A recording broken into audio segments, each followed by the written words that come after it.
اهو طالما فدوى مواهب طلعت وقالت لك الكلام ده يبقى اوعى تتفرج على بكار تاني، وهحكي لك ايه العلاقه ما بين بكار وما بين فدوى مواهب اللي طلعت الفتره الاخيره واتكلمت في كلام غريب جدا. الكلام ده من الاخر كان بيخص الحضاره المصريه. طلعت الاستاذه فدوى مواهب وهي مش مصريه الاصل لانها من اب سوري اصلا ووالدها كان شغال مخرج سوري، لكن الحقيقه انها سوريه الاصل وواخده الجنسيه المصريه. جت وقالت بعد تصريحات كتيره قوي غريبه قبل كده اتكلمت فيها على مصر بشكل مش كويس، المره دي جت وبتتكلم على الحضاره المصريه. راحت منزله صوره على الاكونت بتاعها بتقول فيها على تمثال رمسيس الثاني اللي موجود في المتحف المصري ان التمثال ده هو تمثال فرعون ايام موسى. يعني من الاخر بتقول ان هو ده فرعون اللي المفروض نكرهه والمفروض نكره كل الحضاره المصريه بسبب فرعون ده. من الاخر هي اختزلت كل الحضاره المصريه في صوره التمثال ده بعد ما غيرت في التاريخ وقالت ان هو ده فرعون، وهي ما عندهاش اي معلومه او دليل عن الموضوع ده. والموضوع ده بيحصل كتير جدا الفتره دي، وبالذات في الايام اللي خلاص هيتم فيها افتتاح المتحف المصري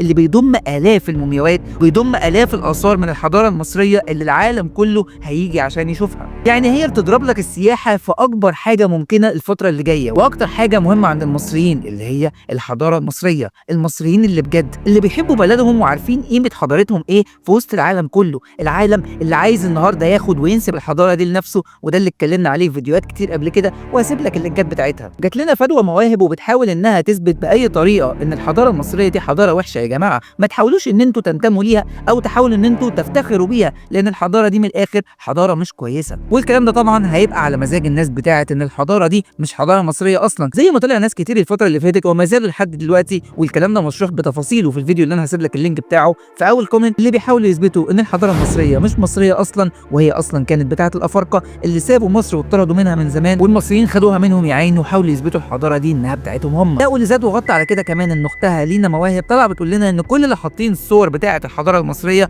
هم بيعبدوها، وما ينفعش ان احنا نحط اي صور للحضاره المصريه ابدا لاننا ما ينفعش ننتمي للحضاره دي. تخيل كميه الناس اللي نفسها ان الحضاره دي ما تبقاش تابعه ليك وياخدوها منك باي طريقه، وفعلا الناس دي كل يوم بتزيد عن اليوم اللي قبله. بس اللي فرحني المره دي ان في هجوم شاسع جه على فدوى مواهب بعد الكلام اللي هي قالت، يعني من الاخر اللي منتمين لكلمه كيمت اللي هي الارض السوداء، الارض الخصبه، وهنا كلمه كيمت بتعود لطمي النيل الخصب اللي دايما بيدل على ان ارض مصر خصبه وفيها كل خير. يعني مش مقصود بيها ابدا الارض السوداء اللي هي تابعه للناس السود، لان كل الناس اللي بيتقال عليهم كميته او تابعين لكيمت ان هم بجد وقفوا وقفه راجل واحد ودافعوا عن حضارتهم وقالوا ان ما ينفعش واحده زي دي تتكلم عن الحضاره المصريه اصلا ايا كانت، طالبوا بسحب الجنسيه منها لانها اصلا مش مصريه الاصل، وحتى لو كانت مصريه وبتتكلم بالطريقه دي فما ينفعش ولازم تتعلم ان الحضاره المصريه خط احمر وما ينفعش حد يتكلم عليها كده، وما ينفعش تثبت اي حاجه ايا كانت بمزاجها من غير اي ادله معاها. والحقيقه ان الحضاره المصريه مصريه 100% ولازم نتمسك بالموضوع ده ونسيبنا من كل الناس اللي الفتره الاخيره بتحاول تشوه صوره الحضاره المصريه وبتحاول تشوه صوره اي حد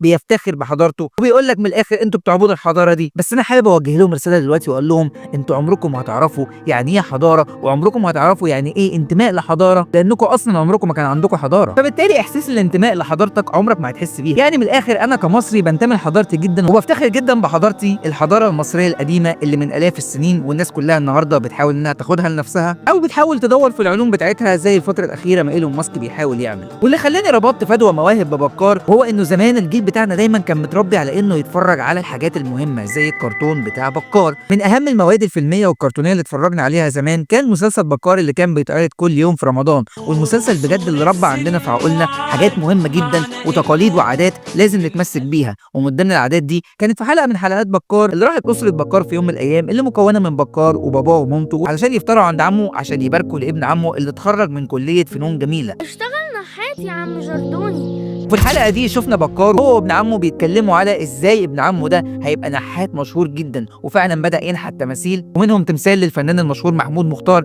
اللي عمل التمثال بتاع نهضه مصر اللي موجود في الجيزه. كان ابن عمه بيشرح لبكار اهميه الحضاره المصريه القديمه وازاي احنا بننحت تماثيل شبيهه بالاثار المصريه، وعلى الرغم من ده احنا مش عارفين نوصل لعبقريه القدماء المصريين اللي فعلا تخطوا كل العالم في كل حاجه عملوها في الحضاره المصريه. وعلى الناحيه الثانيه كانوا بيبينوا في الحلقات دي ان في بعض الناس بتحاول تشوه الحضاره المصريه او بتحاول تاخدها لنفسها باي طريقه. وقد ايه بكار وكتير من المسلسلات القديمه اللي حاولت تبين لنا انه بجد لازم نتمسك بحضارتنا ولازم نربي ولادنا على انه في حاجه اسمها حضاره مصريه قديمه لازم نبقى متمسكين بيها. ومن هنا اقدر اقول لفدوى مواهب ما تفتيش في اي حاجه انت مش فاهمها بعد اذنك. انا عادل مجدي، شير كتير جدا الفيديو ده عشان لازم العالم كله يعرف قد ايه كل واحد بيتكلم في حاجه ما تخصوش يعرف ان هو غلط ويرجع يعتذر على غلطه. مستني رايك في الكومنتات، ايه رايك في الكلام اللي بيتقال على الحضاره المصريه اليومين دول في الوقت اللي هيتم فيه افتتاح المتحف المصري؟